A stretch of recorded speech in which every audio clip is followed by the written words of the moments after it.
As the tourism season commences in St. Kitts and Nevis, there is much optimism expressed by the country's leadership that tourism will improve the Federation's economic outlook. But that optimism is tempered by the IMF that expects a pending recession to have knock-on effects on tourism's progress. Just recently, Marsha Henderson, Tourism Minister, spoke to the bright future for tourism post-COVID.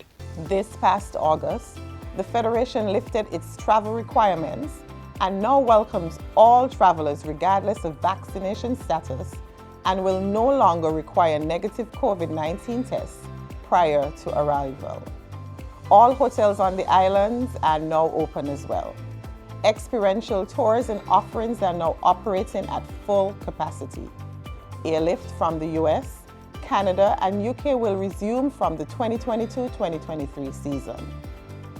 These travel updates will not only encourage travelers to consider St. Kitts and Nevis for their next trip, but ensure it is top of mind.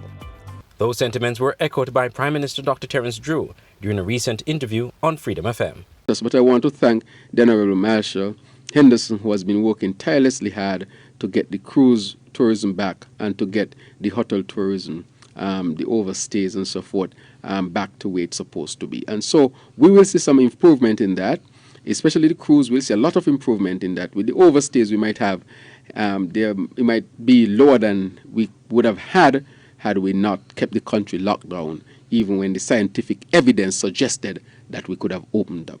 But at a recent IMF press conference, head of the Western Hemisphere Department of the IMF, Elan Golfan, says the economic outlook for tourism-dependent territories in the region have been downgraded for next year. Tourism-dependent Caribbean economies will continue the recovery, though more slowly than anticipated in July, given weakening tourism prospects ahead.